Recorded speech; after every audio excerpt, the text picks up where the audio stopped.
እንዴት ነው የምታስፈራሪኝ? አንቄ እገልሻለሁ። ጭራሽ ብለሽ በልጄ መጣሽ ወይ? ባበላውሽና ባጠጣውሽ ይላታል። ህይወትም እኔ ምንም ማቀው ነገር የለም ብትለውም እንቅ አድርጎ ሲይዛት ማርታም ወንድሜ ተው እባክህ ስትለውም እሱም ሊሰማት አልቻለም። ዞር በይ፣ እንዴት ነው በአንዷ ልጅ የምታስፈራራኝ?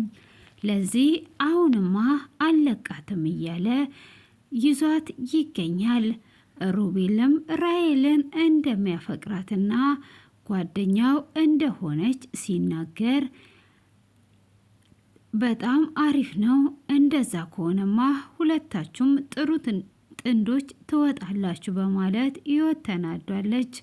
እናቷም ነይ አብረን እንኖራለን ብላ ስትላት እማዬ አንቺ አትጨነቂ፣ እስካሁን ድረስ አሳድገሽኛል፣ አሁን ላይ እሱ ማሳደግ አለበት፣ ከዚህም በኋላ ያለውን ሁሉ ዋጋ ይክፈል በማለትም ትናገራታለች። ሰላም ጤና ይስጥልኝ፣ ኢየሩስ ነኝ። ያለፈውን ክፍል ትንሽ ላስታውሳችሁ። ህይወትን ከቤት አባራዋት ሮቤል ቤት ነበር የምትኖረው። ሮቤልም እኔ ከቤት እወጣልሻለሁ፣ አንቺ ትምህርትሽን እዚህ ተማሪ ብሏት ነበረ። ሆኖም ፍርዬም የእነሱ ዘመድ እንዳልሆነች ደርሷበታለች። ስልክ በደወለይ ሰዓት የእኛ ዘመድ ማንም እዚህ የመጣ የለም የሚል መልእክት ደርሷል ነበር። እሱንም ስትጠይቃቸው አዎ የጎረቤት ልጅ ናት ብላ ማርቲ ትመልሳለች። ለምንድን ነው መጀመሪያ ዋሸሽኝ ብላ ስትላት አይ ዘመድ ናት፣ ያው ጎረቤት ማለት ገጠር ዘመር ነው፣ ጎረቤትንም አክስቴ ብለው ይጠራሉ እኮ ብዬሽ ነበረ፣ እዚህም እንዳትቀመጥ አላልኩሽም ነበር እንዴ በማለትም ከመለሰችላት በኋላ እንዴት ነው ሮቤል ቤት የምትኖረው? ከዚህ አስወጣትም በማለት ነበር ክፍሉ የተጠናቀቀው። ሆኖም ሮቤል እኔ አስፈራርቼ ልጄ ብሎ እንዲቀበልሽ አደርጋለሁ ብሏት ነበረ። ታዴ ላይም ሽጉጥ በመደቀን ህይወትን እንደ ራሔል ልጄ ብለህ ካልጠራ ህይወትን እገላታለሁ ብሎት ነበር። እሱም ማን እንደሆነ ማንነቱን ሳያየው ነበር እንደዛ ያለው። ሆኖም ፍርዬም ምን እንደሆነ አልገባትም ነበር። ዳግምም የአያቱን ገዳይ ሊበቀል የመጣው እሱ ስለመሰለው ታዴ እየሸሸ ነበር ወደ ቤት የገባው። ሆኖም ማርቲንም ደግሞ እየተከታተላት ነበር። ህይወትም አልለቀውም አንበረክከዋለሁ ያለችውን ማርቲ ሽጉጡን ያስፈራራች ህይወት ትሆናለች። ልጄ ብሎኝ እስኪጠራኝ ድረስ አልለቀውም ብላይ ነበር ስትል ታዴ እንዴት ነው እኔን የምታንበረክከኝ? ባበላዋትና ባጠጣዋት ጭራሽ ይህንን ትላለች ወይ? እሷ ናት ወይ ብሎ ተናዶ ሄዶ ገብቶ ነበር። ገብቶም ህይወትን እንቅ አድርጎ እንዳያቿት ይዟት ነበር። ምንድነው ከኔ የምትፈልጊው? እኔ ባበላውሽና ባጠጣውሽ ጭራሽ በአንድ ልጅ መጣሽ ወይ? መጀመሪያ በእኔ ስለመጣሽ ዝም ብዬሽ ነበረ፣ አሁን በፍጹም ዝም አልልሽም። እንዴት ነው በአንድ ልጅ የምትመጭብኝ? እኔ መቼም ቢሆን ልጄ ብዬሽ አልጠራሽም፣ ስለዚህ ከህይወቴ ውጭልኝ በማለትም ይቆጣታል። ያቺ እንከፍ እናትሽ ወደዚህ ልካብኝ ሲል እናቴን እንዳትናገራት፣ እናቴን እኮ ስንት ጊዜ ለምነ ሽማግሌ ልከ ከዛን ነው እሺ ያሉት። ካዲያ የማትወዳትና የማትፈልጋት ከሆነ ለምን ለመንካት ብላ ትላለች። በዛውም ማርታ ምንድነው የምትዩ? ይህ ውሸት ነው ስትል ሰምቻለሁ እኮ እያንዳንዱን ነገር። ስለዚህ ምንድን ነው እንደዚህ የሚላት? እናቴን እንዲናገራት አልፈልግም። እኔ አባትነትን እንጂ የፈለግኩት ማንንም ላስፈራራ አይደለም በማለትም ትናገረዋለች። እሱም አሁን አፍሽን ያዢ፣ አፍሽን የማትይና በልጄ ከመጣሽ ልጄ አንድ ነገር ከሆነች ሁለታችሁንም እገላችሁና አጠፋችኋለሁ ይላታል። ህይወትም ምንድን ነው እሱ? እኔ ምንም ያረኩ ነገር የለም። እኔ የፈለግኩት ልጄ ብለ ብቻ እንድትጠራኝ ነው። የምን ማስፈራራት ነው? እኔ ከማንም ጋር አላስፈራራሁም ብላ ትለዋለች። እሱም አለቅሽም ብሎ ሲታገላት እሷም ስትረግጠው ጊዜ ይቆምና ይተዋታል። ሆኖም እንደማይለቃ ዝቶባት ወደ ውስጥ ይገባል። እሱንም ማርታን ተከታታያት፣ ከማን ጋር እንደምትገናኝና ወዴት እንደምትሄድ ተከታታያት ይላታል። ማርቲም ወደ ውስጥ ገባና ጭራሽ ብለሽ ብለሽ በአንድ ልጁ አስፈራራሽ ወይ? ድንቅፋት እንኳን ቢመታት ከአንቺ ራስ አይወርድም፣ ከልጁ ዞር በይ ብላ ትላታለች። የምን ማስፈራራት ነው? እኔ ራሔልን ብትሆን እህቴ ናት፣ እፈልጋታለሁ። ምንም ነገር እንድትሆንብኝ አልፈልግም። አባቴም ቢሆን ልጄ ብሎ እንዲቀበለኝ እንጂ ምንም እንዲሆንብኝ በፍጹም አልፈልግም ብላ ትላታለች። ካዲያ ሽጉጥ ተኩሶ ሽጉጥ ደቅኖ ያስፈራራው ማን ነው? እሱ ህይወትን ልጄ ብለ ካልጠራህ ራሔልን እገላታለሁ ብሎ ያለው ማን ነው ብለ ስትል እኔ አላቅም፣ እኔ ምንም የማስፈራራበት ነገር የለኝም በማለት ትላታለች። እሷም እንግዲህ ግራ በመጋባት ውስጥ ቁጭ ካለች በኋላ በስተ መጨረሻ ሮቢን ልትፈልግ ለመውጣት ታስባለች። በዚሁ ራሔልም እንግዲህ እንዴት ነው እናቴ ፍቅር ስላት እንደዚህ ተናዳ የተናገረችኝ?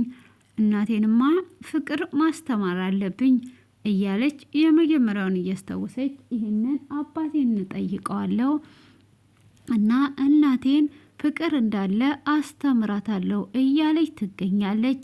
ሆኖም አባቷ ጋር ሄዷ ከዚህም በፊት ያለውን የማየን ታሪክ ታውቃለ ወይ?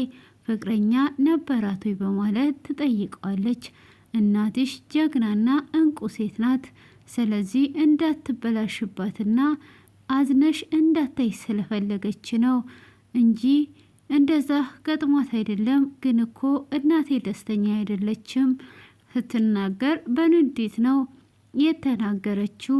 ይሄንን ነገር ማወቅ ፈልጌ ነው ብላ ስትል አንቺ ከማፍቀር ወደኋላ እንዳትሸነፊ ግን እንዳትጎጅም እያለ ይነግራታል። ራሔልም እንደዛ ከሆነ እናቴንማ አስተምራታለሁ ፍቅር እንዴት እንደሆነ እያለች ከዛን ሮቤል ጋር ትደውላለች። ሮቤልም በመጠጥ ውስጥ ስምጥ ብሎ ነበር። ምን ሆነሽ ነው የደወልሽ ሲል ሰላም ብላ ካለችው በኋላ አጨቅጭቅኝ፣ ከፈለግሽ መምጣት ትችያለሽ፣ ካፌን ያለሁት ይላታል። እሷም እንግዲህ ለመሄድ ታስባለች።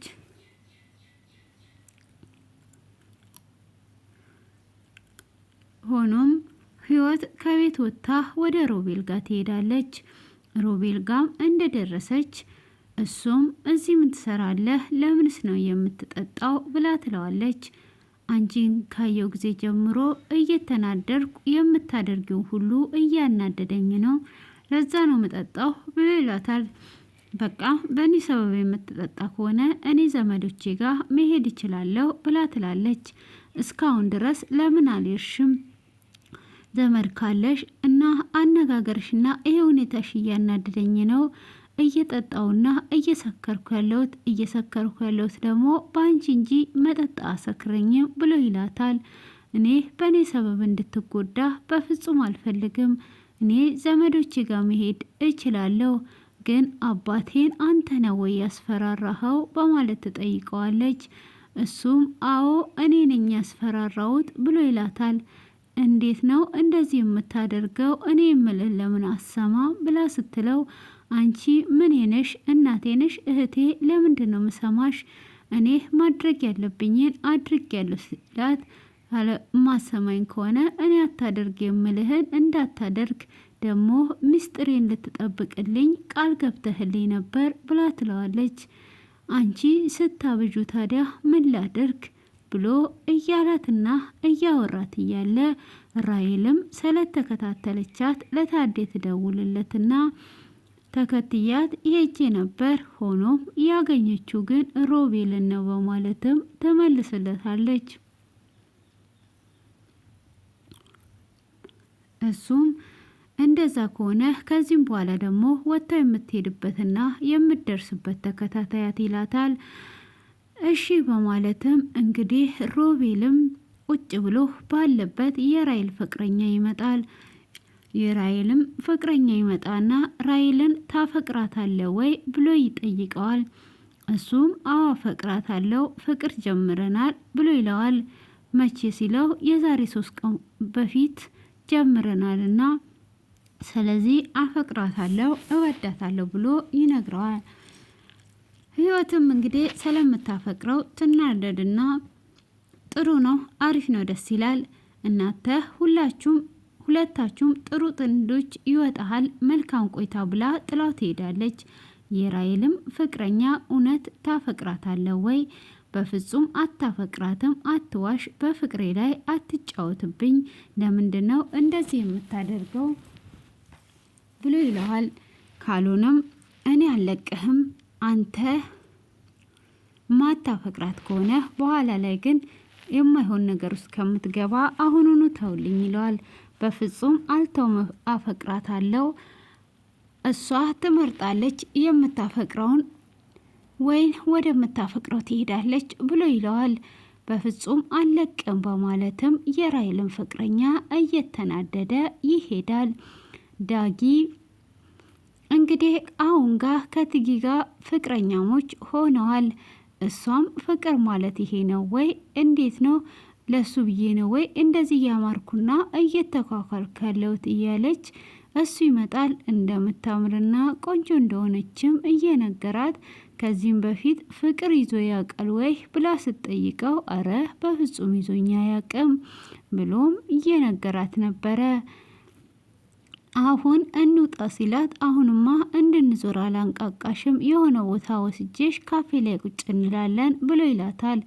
እሺ በቃ እንውጣ እንሂድ ብላ ስትለው ቆይ እስቲ ሽንት ቤት ደርሼ እመለሳለሁ በማለት እሱ ሽንት ቤት እንደሄደ አጎትየው ይደውላል። አጎትየው እንደደወለ እሷ ወይኔ ሴት ትሆን እንዴ በማለት በመጠራጠርም ስልኩን ታነሳለች። ስልኩንም እንዳነሳች ስታወራው ወንድ ነው። ማነ ብትለውም ማንነቱን ባይነግራትም እሷ ግን ማንነቷን ፍቅረኛሞችም እንደሆኑ ከትናንትና ጀምሮ ያለውን ነገር ትነግረዋለች። በስተ መጨረሻም ስልኩን ይዘጋል። እሱም ስልኩን ከዘጋ በኋላ ዳጊ ይመጣል። ዳጊም እንደመጣ ስልክ ተደውሎ ነበር ብላ ስትለው ስልኩን ያይና ይደነግጥና መጣው ብሎ ወደ ውጭ ይወጣል።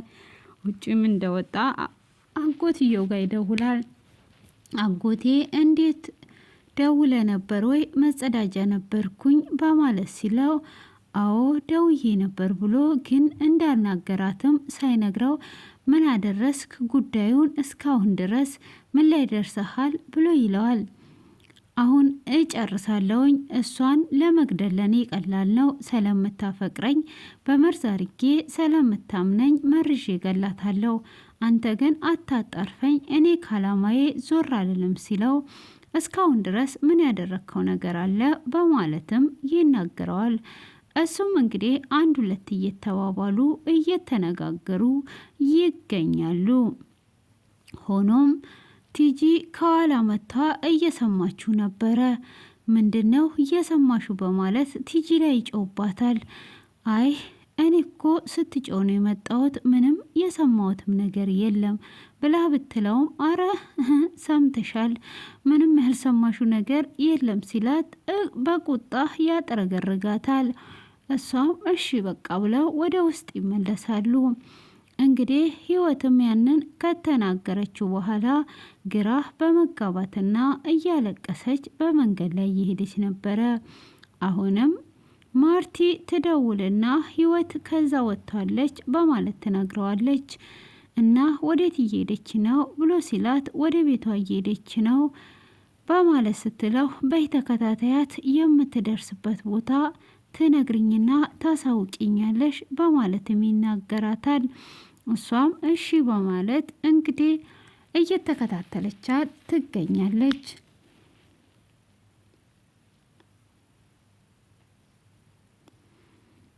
ውድ የተከበራችሁና የተወደዳችሁ ቤተሰቦቼ እስቲ ከዚህ ድራማ ምን እየተማራችሁ ነው ያላችሁት?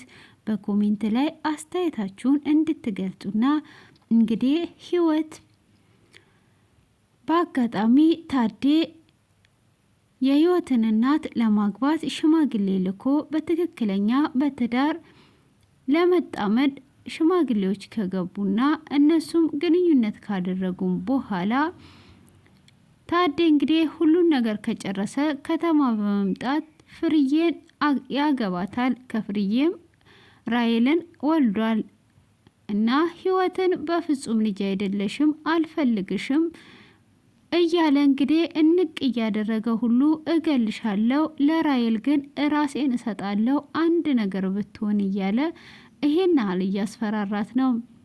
የህይወትም እናት እንግዲህ አረቄም ቢሆን እየሸጠች እዚህ አድርሷታለች። ህይወትም አንቺ እዚህ እስካደረሽኝ ድረስ እሱ እኔም ማስተማር ግድ ይለዋል፣ ልጄ ብሎ መቀበል አለበት በማለት ነው እንግዲህ እዚህ የደረሱት። እሱ ደግሞ ህይወቴንና ትዳሬን አትበጥብጭብኝ፣ እኔ ለትዳሬ ታማኝ ነኝ። ስለዚህ ፍርዬ ደግሞ ይሄንን ከሰማች ህይወቴ ኑሮዬ ይበጠበጣል በማለት እንግዲህ የገዛ ልጁን አላቅሽም አታቂኝም በማለትም ነው አሁን ላይ የሚገኘው ማለት ነው። እንግዲህ ለታዴ ሁለቱም ልጅ ናቸው፣ ግን ህይወትን ምን ያህል እንደሚያሰቃያት እያያችሁ ትገኛላችሁ። እንግዲህ እንደዚህ አይነት ህይወትም የሚያሳልፉ ብዙ ሰዎች ይኖራሉ። ሆኖም ህይወት ግን እጅግ ጠንካራና ብርቱ ናት። አልሸነፍም ብላ አባቴ ልጄ ብሎ እስኪ ያስተዋውቀኝ በሞት አልተውም በማለት እንግዲህ እየተፋለመች ትገኛለች። እንግዲህ አሁን ላይ ታዴ ትክክል ነው ብላችሁ ታስባላችሁ ወይ? ሮቤልስ ደግሞ ለምንድን ነው ህይወትን እያፈቀራት ራሔልን አፈቅራታለሁ ብሎ ከፍቅረኛው ጋር እንደዚህ አይነት ቃለ ምልልስ ያደረገው? ህይወት አሁን ላይ ያለችበት ጭንቅ ውስጥ እያለች እንደዚህ ተስፋ መቁረጥ ውስጥና መማረር ውስጥ እያለች እንደምትወደው እያወቀ ለምንድን ነው የራሔልን ፍቅረኛ ራሔልን እንደሚያፈቅራት የነገረው? ለምን ይመስላችሁን? ግምታችሁን ኮሜንት ላይ እንድታስቀምጡ ስል በትህትና ጠይቃችኋለሁ። ስለምታስቀምጡም ከልብ አመሰግናለሁ። እንግዲህ ስለነበረን ቆይታ ከልብ እያመሰገንኩኝ፣ ግብርና ናፈቃችሁ፣ የሀገራችሁ ጠረን የናፈቃችሁ እንግዲህ ይሄን አካባቢ ገምቱት እንዳላችሁ ሙሉ ለሙሉ አካባቢውን ባላስገባውም እንግዲህ ይሄ የሀገራችን ምርት ነው፣ አርቲፊሻል እንዳይመስላችሁ። ምናልባት የምታውቁትም ልትኖሩ ትችላላችሁ። አካባቢውንና አገሩንም ደግሞ የምነግራችሁ ስለሆነ በቀጣይ እነግራችኋለሁ። እንግዲህ አሁን ያው ጤፉን እያያችሁ ዘና ፈታ እያላችሁ እንግዲህ ይሄ ጤፍም ደግሞ በረከት እንዲኖረውም እየባረካችሁ እየመረቃችሁ ዘና ፈታ እንደምትሉ ምንም ጥርጣሬ የለኝም ማለት ነው። ውድ የተከበራችሁ ቤተሰቦቼ እንግዲህ የገጠር ልጆች ይህን ስታዩ ደስ ይላቸዋል። የከተማ ልጆች ደግሞ ምንድን ነው እያጨዱ ያሉት? ሳር ነው ወይስ ለምን አጎነበሱ ትላላችሁ? አያችሁ ገበሬዎች ምን ያህል ዋጋ ከፍለው እንደሚያኖሩን የከተማን ህዝብ ሁሉ የሚያኖር እኮ ገበሬ ነው። ብር እኮ ሊበላ አይችልም። ይሄን እንዲህ ተሰርቶ ነው የሚበላው ማለት ነው፣ ጎንበስ ተብሎ። አያችሁ ግን የሚያገኙት ገንዘብ እኮ በጣም ነው። ጉልበት እግዚአብሔር ጉልበት አቅም ይስጣቸው፣ መርቋቸው፣ እግዚአብሔር ጉልበት እንዲሆናቸው እላችኋለሁ። እና አገሩን የሚነግራችሁ የምትፈልጉ ኮሜንት አስቀምጡ እና መልካም ቆይታ። አይሚስ ዩ ሶ ማች ማይ ገበሬ፣ አይሚስ ዩ ሶ ማች በፈረንጅኛ እንግዲህ ሁለት ድምፅ ተምታታ